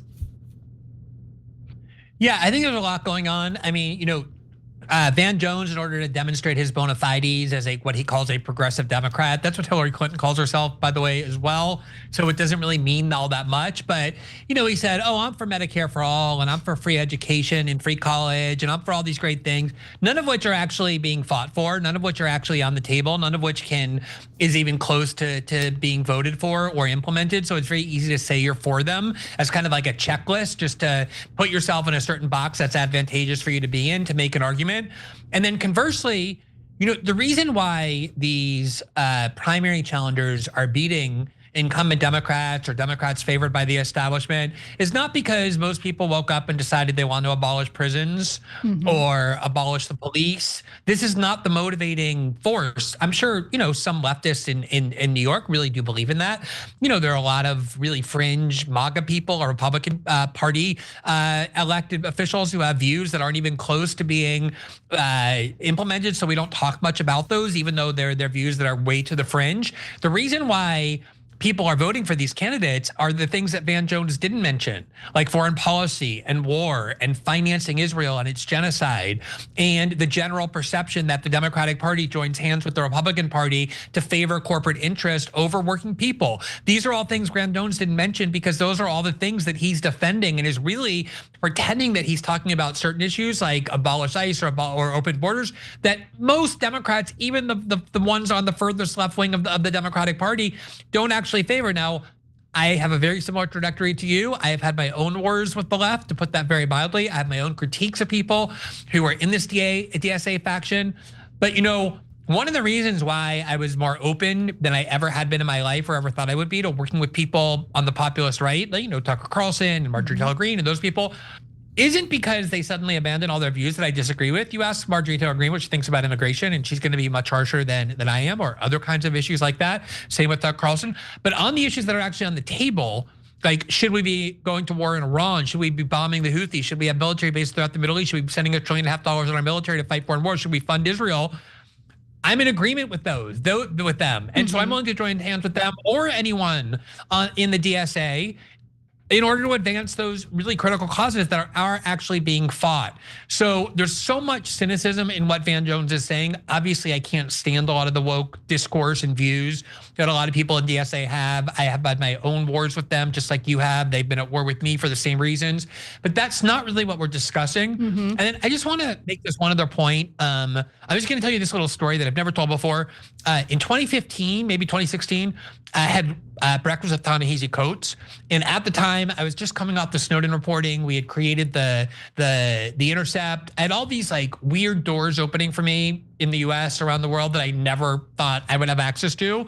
And he was experiencing something very similar because he started off like as this sort of like very far left, street activist, and then suddenly was writing articles for The Atlantic, and he had his own, kind of inducements, even more so than I am. We talked about how powerful these temptations are. Like once you get to a certain point, they see the value in you and they try and commandeer you with all the benefits that they can bestow on you. And if you don't fight against that actively, you will immediately capitulate. You're suddenly going to be with them. And that's so obviously what happened to Van Jones.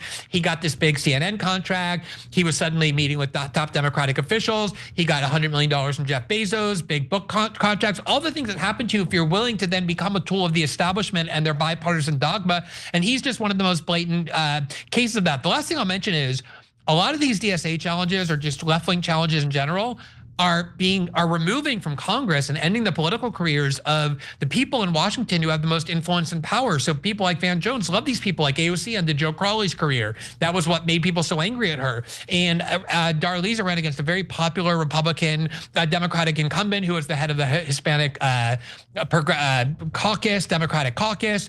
And that's Dan Goldman, had his career ended. A lot, Diana DeJet in Colorado. A lot of this is just like rank closing on the part of people who are in the establishment, people who are political and media elites who all know each other, angry that their prerogatives are being taken away. And I think that's what Van Jones is up to more than anything. And unfortunately, there is a big part of the Democratic Party that is now the black establishment. The Congressional Black Caucus is very tied to AIPAC. They're very tied to corporations. They're not anywhere near the kind of black far left activism of the 60s and 70s that people assume they are. And I think there's a lot of the kind of black Democratic establishment that also feels threatened by this new movement, and he's speaking for that as well. Oh, I think you're so right about that. I mean, a good example is how, oh my gosh, I'm blanking on her name. The Texas race for Senate. Jasmine Crockett. Yeah, Jasmine Crockett is a perfect example. And I mean, she has really had one mask off moment after the next. I'm like, this woman does not share my values. And I could have been fooled into thinking she does through the theater that she engaged in during, House hearings and things like that. Her little conflict with Marjorie Taylor Greene. Now Marjorie Taylor Greene has views on foreign policy that I favor far more than anything Jasmine Crockett has said about foreign policy. But thank you for crystallizing something that I think is pretty clear, and it's the fact that these DSA candidates didn't front load like abolish ICE, abolish police policies so much as they front loaded what Trump front loaded during his campaign in 2024, which is we want to do something about affordability, no more forever wars. Democrats didn't learn their lesson when it came to Trump's effective campaigning, and they're clearly not learning a lesson when it comes to these insurgent, Democratic DSA candidates who are beating these establishment, tools. So it's really fascinating to see. Yeah, I would just say that, probably the most important example is the success of Zohran Mamdani, not just his victory, but also his popularity.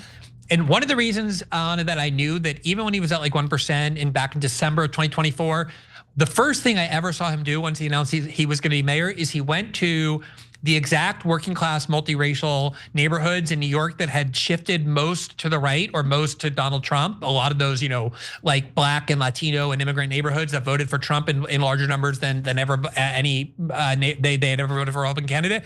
And he just went up and asked them, like, why did you vote for Trump? And he was hearing, we're sick of having our money sent to Israel and Ukraine. We're sick when our neighborhoods are falling apart. We're sick of all these foreign wars. We can't afford our rent. We can't afford this. We can't afford that.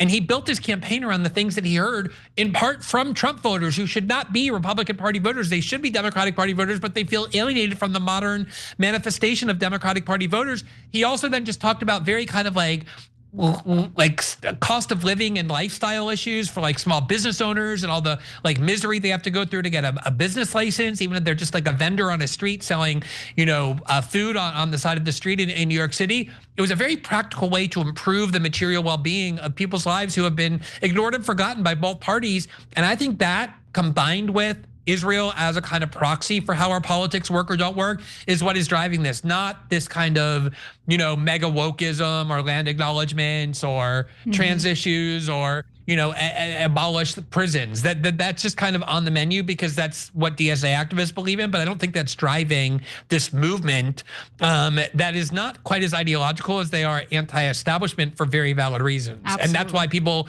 who are establishment mavens are so threatened, like Van Jones. Well, they're definitely catching some steam, especially in deep blue districts and states. New York is a perfect example of that. But Representative Jared Moskowitz, who absolutely loves our constant support of Israel, regardless of war crimes, regardless of crimes against humanity, complained that Democratic leadership isn't doing more to condemn their own members and Democratic voters. He wants the Democratic Party to condemn their own voters. He says, I think they're doing everything they can to not talk about the anti-Semitism on the left to get themselves through elections. I think it's more convenient just to pretend it's not happening. And then Josh Gottheimer had a similar statement saying, this is no longer about substance. It's about the raw fear of pissing off the far left. Now, Crystal Ball over at Breaking Points had a debate with Adam Smith, Congressman Adam Smith today, which was fantastic. I'm gonna cover it in more detail on the show tomorrow. But I did want to share this moment because she specifically asked about these statements, and here's how he responded. People say, well, if you blame the left, you're just being a Republican. Well, can't we learn as we go? Well, my problem is not with your, look, I have my own critiques of the left, right? I think that I actually think the identity politics thing came out of the Hillary Clinton campaign and was a way for the establishment to beat back the rise of the Bernie Sanders left. No doubt the left embraced it. I have been a critic of quote unquote woke, although I hate the word at this point in identity politics. That's my, my position. I'm a class first leftist. So I have my own critiques here. I'm not saying you can't. I'm saying when you caricature an entire wing of the party at this point. Aren't you caricaturing the entire wing of the centrists and saying that we're all like, no, because I'm not caricaturing. I'm not trying to say you have the same views as John Fetterman. I don't think that you do, or Josh Gottheimer for that matter. And I'm not saying they all have the same views either. You are trying to take the views of, let's say, Darien Lisa and the DSA platform and saying this is what the entire DSA coalition stands for. I'm just saying it's an issue and it's a challenge. And I should note that while he complained about identitarianism and the more radical proposals being proposed by members of DSA, Crystal Ball was like, didn't you co-author an abolish ICE bill not too long ago? So I love that she caught him on that because, these establishment Democrats are the ones who have made the culture war issues front and center. And every action is going to have an equal or greater reaction, and I think that's what we saw from more left-wing members of the Democratic Party. But that debate was worthy of a watch. So if you guys haven't watched it, definitely take a look today, and I'll cover my thoughts on various parts of it for tomorrow's show. But any final words from you, Glenn, before we go to break?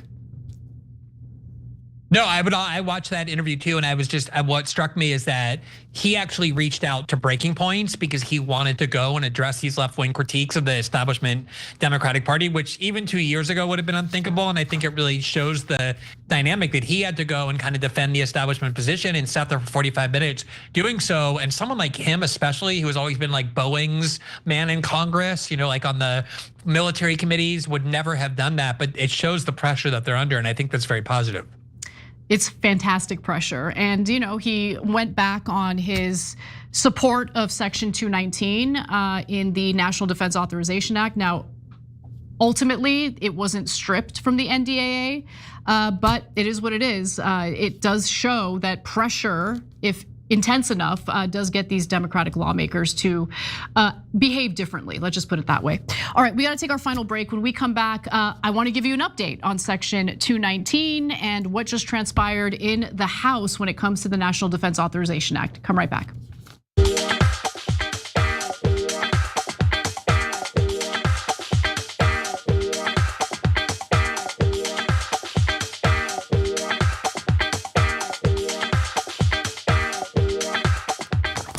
All right, since this is our last social break, I'm gonna read some super chats, and in our bonus episode for our members, I'll read a bunch of member comments and comments from our Twitch community.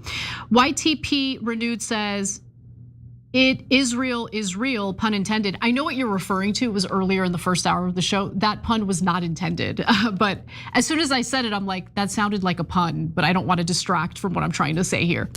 Hurley666 says, you guys should interview Nikayla Jasmine Thomas before the runoff. She's battling a centrist lawyer with deep ties to AI. Oklahoma needs your help. I'm sure that's a candidate that Cenk 100% would want to interview. So we should definitely let Marissa know about that, guys. Would be a great Revolution interview. Make It Make Sense 1988 says, remember for Arizona voters, today is primary day. Get out and vote. This is our chance to get rid of incumbents. Absolutely, primary elections, I would say, are far more important than the general election, because if you want an option that you don't hate, you're gonna have to get involved in primary races and cast your ballot for the better candidate in your party. So for our Arizona viewers, please make sure you vote today. Make sure you get involved in the primary races. All right, we've got some more time, shockingly. Let's go to our member section where Simon Moody says, remember, Trump wants the US military to conduct strikes on criminals in Mexico, 50% tariff on Canada. I want to cover that. Hopefully I can in the bonus episode today. Is the US trying to catch up to Israel attacking its neighbors? We're out of control. I mean, our foreign policy has always been belligerent, but now it's even worse.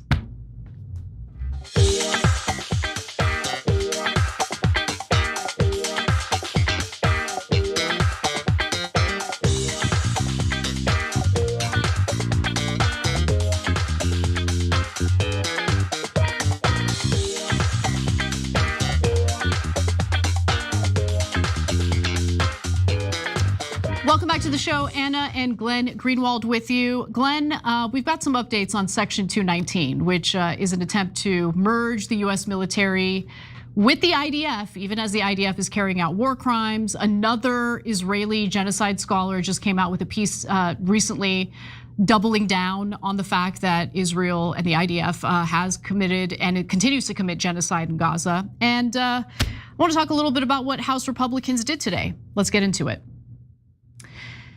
House Republicans have advanced the $1 trillion military funding bill known as the National Defense Authorization Act. And unfortunately, it does include Section 219. That's the provision that merges the war crime, loving IDF with the US military. And among other things, the United States Israel Defense Technology Cooperation Initiative, as it's called, would require the US to share intelligence with Israel and establish a system of weapons research, development, and production, particularly in the domains crucial to warfare in the modern age. That includes artificial intelligence, autonomous systems, and various other fields of high defense technology. And there's the Senate version, which so far we've been able to fight back, but unfortunately this effort has advanced in the House. Now, ahead of the vote, Congressman Thomas Massie said that the House will soon take 2 votes that will compromise our sovereignty by merging our military technology and supply chains with Israel's. Today's vote on House Resolution 1438 brings the NDAA to the floor without a vote on striking Section 219. And then tomorrow, the House is set to vote on the NDAA in total, like basically to pass it. And it does look like it's gonna work. Marjorie Taylor Greene, and I gotta say, like, where was this version of Marjorie Taylor Greene when she first got elected? Because I can get behind this. Okay, she says, they won't allow Massie's amendment to strip Section 219, but instead they allowed Congresswoman Luna's amendment that only removes the word integrate. Taking out the word integrate does nothing. It basically skips integration and goes straight to full fusion of our militaries. Vote no. And there are Republican voters, a faction of the Republican base that's outraged by this. Evan Kilgore says if the GOP votes to integrate the US military with Israel's, then I'm never voting for a Republican at the federal level again. I'm done with the GOP. Thomas Massie says that Speaker Johnson is destroying our party for those AIPAC dollars. So we're about to get into Adam Smith's defense of Section 219 in just a bit.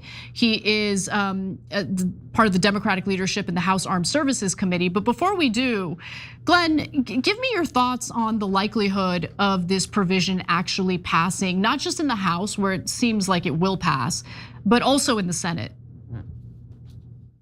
Yeah, Congressman Massie said, unfortunately the rule passed just now and there will be no debate or vote.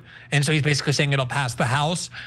I think one of the main issues here is that everybody knows that there's no political space to pass new funding or support for Israel. Even Netanyahu knows that, which is why he's pretending, I don't want any more of the funding, because they know democratically and politically there's no space to do that. What this is really pernicious because it's attempting to just take US support and cooperation with the Israeli military and just stick it in the top secret realm of the Pentagon, where everything that they do will be removed from democratic transparency and accountability. Now, it is true that it's not like some full-scale integration of our military, but it is not trivial either, the level of cooperation and mandated integration. There are very significant programs that the Pentagon is now duty-bound by law, if it passes, in order to basically turn over to Israel and supposedly get things from Israel that'll merge the militaries in ways that are unprecedented, even though public opinion has turned so strongly against that. Is there a chance that it'll get stopped in the House? Maybe, but I don't know. I generally put my money on Israel and AIPAC and the US national security state whenever these political debates happen, because I've just had the football kicked out and removed so many times when I thought I was going to be able to finally kick it. And well, unlike Charlie Brown, I have kind of finally learned my lesson. Well, Congressman Adam Smith was asked about Section 219 during his debate with Crystal Ball on Breaking Points today. And I want to show you a few highlights because, he initially vocally supported Section 219, which at the time was Section 224. Then there was so much backlash from Democratic voters. And by the way, good job to the people who pushed back effectively. He's now pivoted to no longer supporting the provision. It doesn't seem like it's gonna matter because obviously they just passed that rule in the House, which means there'll be no debate on Section 219. They won't even consider Massie's amendment to strip the NDAA of the provision. But I do wanna talk a little bit about the lies that Adam Smith told during the context of that debate, because he did downplay the impact of Section 219, and you're about to hear it in this next clip. Take a look. Section 224 has been of a lot of interest to our audience. This is what would effectively partially merge the US military with the Israeli military. You were originally in support of it. You changed your position on it. I just wanted to know about your thought process here. It wouldn't merge the US military with the Israeli military. What it does is it talks about co-development programs. And mostly I see this as a benefit to the US military, particularly when you're talking about missile defense. The Israeli military is really good at it.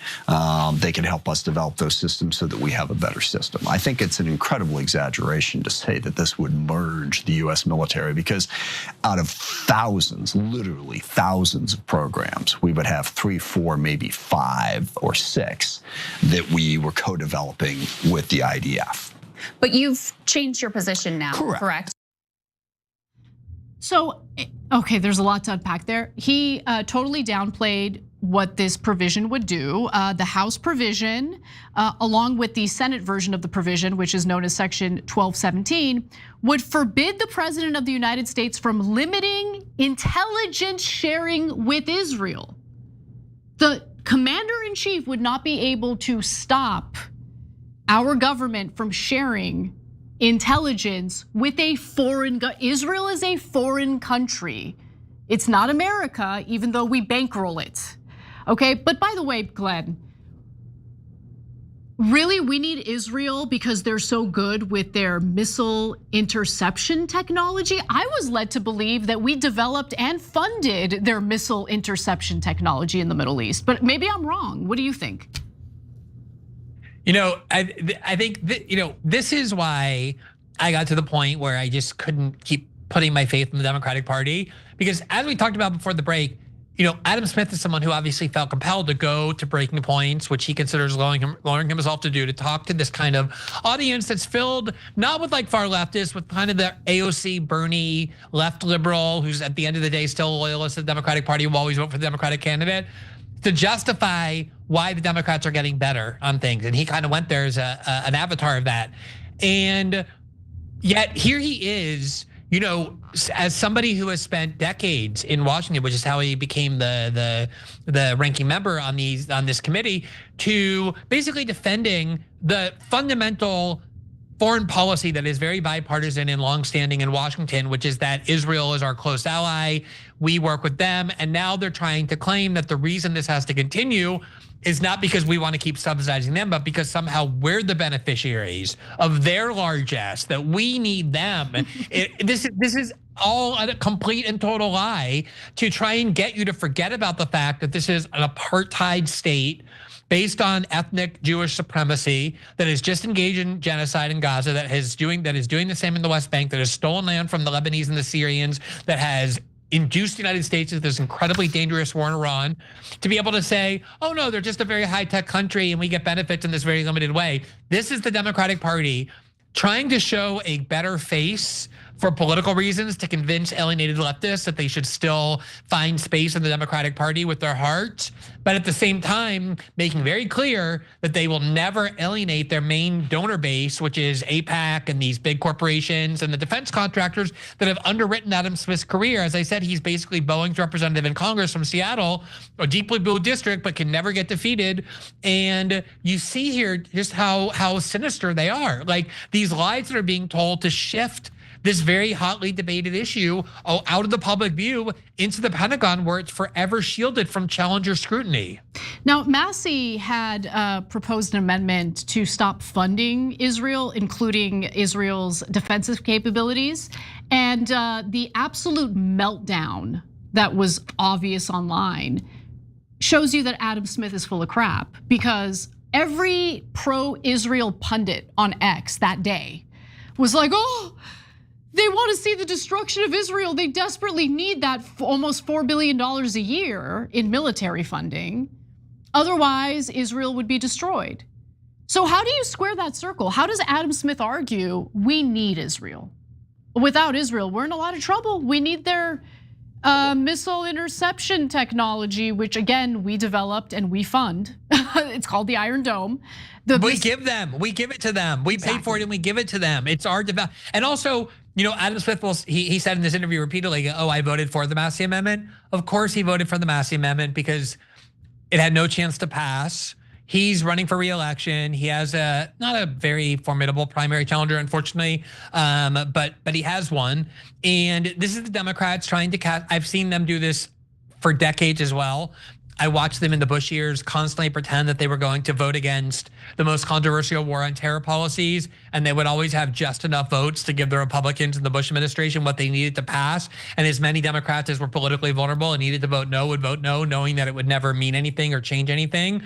And yeah, you're absolutely right. If Israel is the one that's giving us so much and we need them, and one last point on it is, like, I know you know this, $4 billion a year is the absolute minimum we're required to give to Israel under the MOU that Obama signed with Netanyahu when Obama was on his way out in 2016. The reality is that when Israel has wars, which is most of the time, we end up transferring 10 times that to Israel. In fact, under Biden, from in 2024 to 2025, we gave the Israelis more than $20 billion. That was just direct transfers, to say nothing of how much we spend to deploy our military to protect Israel, to give them arms, to give them all sorts of things directly from our own military through our own protection, through use of our anti-missile systems, now going to war with them and for them in Iran, as well as the billions of dollars we give to the Egyptians, the Jordanians, which we give to keep peace in the Middle East, to protect Israel as well. None of that's even included in the tally. Yep. And this $4 billion, it's a lot, but it's really a fraction of what we spend for Israel. That's like the bare minimum we're required just to give to them, like as part of a wire transfer. Yes, and I'm really glad that you clarified that. So the economic cost for U.S. taxpayers is very real, and Glenn, you're amazing. Thank you for really laying that out for the audience. And since we're wrapping up now, please let the audience know where they can find you, both your Substack, your YouTube page, all of that. Yeah, so I do most of my work at Substack, which is greenwald.substack.com. And then I also have a YouTube channel where I do videos maybe once or twice a week, which is just under my name, Glenn Greenwald. And you don't have to look for me very far, because my plan has been long in the making, which is to do a coup against Shank and ultimately replace him. So I'll be here soon enough. But for now, that's where you can find me. Love it. Thank you so much, Glenn. Have a wonderful night. All right, Anna. Great to see you. Good night. Bye. Bye. All right, everybody, we are done with the main show, but if you're a member, stick around. We're gonna have a members only bonus episode where I'm gonna ask, is Curtis Sliwa Zaddy?